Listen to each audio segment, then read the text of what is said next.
Hello दोस्तों, केना छी अहाँ सब? अहाँ सबके स्वागत करै छी एक और नया ब्लॉग में। तो चलू आइ के ब्लॉग में अहाँ सबके देखाबो जा रहल छी फुल ट्रेन के जर्नी। तो देखियो मुंबई के अब अलविदा कह रहल छी और जा रहल छी वापस बिहार दरभंगा। तो थाने स्टेशन पर आबि गेल छी। थाने से जेबै पाटलिपुत्र और ओतऽ से फिर दरभंगा के बस पकड़ के फिर घर जेबै। तो देखियो बहुत घुमलिए मुंबई दर्शन, बहुत मजा आयल। मुंबई में सूरतो गेल रहिए तो बहुत मजा आयल। की कहूँ, तो बहुत निक लागल सफ़र एबेर के, बहुत सुंदर गेल सफ़र। एहन हर बेर सफ़र होय। अब स्टेशन पर आबि गेल छी, मतलब मोने नहीं भऽ रहल है जाके। अब की करिए, वापस गाँव जाए पड़ते। तो चलू चलै छी अहाँ सबके फुल ब्लॉग देखाब, फुल टूर देखाब ट्रेन के। और जते भी मुंबई के हम ब्लॉग डालने छी, जे सब नहीं देखने हैं जाकर जरूर देखब। तो देखियो अब ट्रेन आवे वाला छै।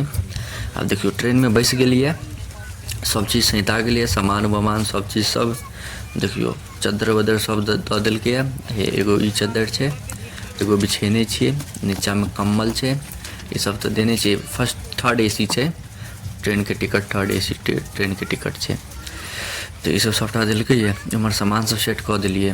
देखियो तकियो देने छै, रुमालो देलकै। पिछला बेर रुमाल नहीं, तौलिया नहीं देने रहे, एहि बेर मंगलिए तऽ देलकै। नहीं मंगबै ना तो नहीं देत। अगर अहाँ सब ट्रैवल करै छी थर्ड एसी ट्रेन में तो ई तौलिया जरूर मंगबै तहने देत, नहीं मंगबै तो नहीं देत।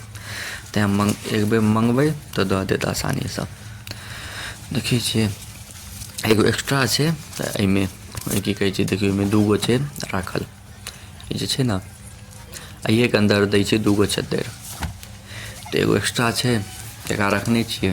ई गंदा भऽ जेतै तो फिर ओकरा ओढ़ि लेबै। तो इएह सब देलकै थर्ड एसी में, एतबे चीज सब दै छै। कम्बल, तोशक बस, और चद्दर, तौलिया, तकिया, इएह सब। तो देखियो की कहै छै, दिन भऽ गेलैए, राति भर बढ़िया से नींद भेलै, उठलिए। अब देखियो जा रहल छी बिहार के तरफ। अब बहुत याद आबि रहल छै मुंबई के। बहुत मजा आयल मुंबई गेलिए, सूरत गेलिए, हर जगह घुमलिए, बहुत मजा आयल। तो अहूँ सब जे की कहै छै नहीं आयल छी मुंबई, बिहारे में छी, नहीं रंग होइए घूमऽ के लेल, तो एक बेर जरूर आउ, केनाहू समय निकालियो, बाहर निकलियो, बहुत मजा आयत अहाँ सबके, बहुत नीक लागत। एक बेर घूमनाइ जरूरी रहै छै। तो अहाँ सब जे सब नहीं आयल छी मुंबई, जरूर आउ, या कतौ जाउ घूमऽ लेल। घूमऽ से माइंड फ्रेश होइ छै, बहुत मन नीक लागत, हर काजो में नीक लागत। तो मुंबई दर्शन के कते ब्लॉग डललिए। सूरत में गृह प्रवेश भेलै, घर के ब्लॉग, टूर ब्लॉग सब चीज़ डालने छिए। और ट्रेनों के वीडियो डालने छिए मुजफ्फरपुर से सूरत के। और सूरत एयरपोर्टों के हम ब्लॉग डालने छिए। जे सब नहीं देखने हैं जाकर जरूर देखब। तो देखियो अब उतर गेलिए हम सब ट्रेन से नीचा, पाटलिपुत्र सुपरफास्ट एक्सप्रेस। हम नीचा पाटलिपुत्र स्टेशन पर उतर गेलिए। अब जा रहल छिए बाहर। पहले अब देखै छिए टैक्सी वैक्सी के की छै। एतऽ से बस स्टैंड जाए पड़तै ना, ओतऽ से फिर आब जेबै बस स्टैंड से, फिर बस पकड़ के दरभंगा। तो जा रहल छी बाहर, देखऽ लेल की छै, कते की पाइ लेतै।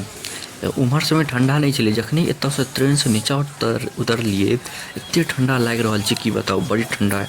बिहार में एखनो खूब ठंडा छै, बहुत ठंडा छै। उम्हर समय ठंडा चाहिए नहीं, मुंबई सूरत समय। उम्हर बहुत सुंदर मौसम, एते सुंदर मौसम। अखन के मौसम तो हमरा बहुत सुंदर लागल। बाद में केहन की मौसम रहै छै से तो नहीं पता। अखन तो बहुत सुंदर मौसम छलै। तो अहाँ सब मुंबई दर्शन के ब्लॉग नहीं देखने छी तो जाकर जरूर देखब। इस चैनल पर हम डाल देने छिए लगातार, ओकरे वीडियो सब हैत, जाकर एक बेर जरूर देखब, बहुत नीक लागत। अब बिहार आबि गेलिए तो गाँव से रिलेटेड, मिथिला से रिलेटेड या जे भी किछु हेतै उससे रिलेटेड हम रोज 10:01 पर ब्लॉग अपलोड करैत रहब। अहाँ सब बस देखैत रहू, प्यार बरसाबैत रहियो। हम एनाही रोज वीडियो डालैत रहब अहाँ सबके लेल।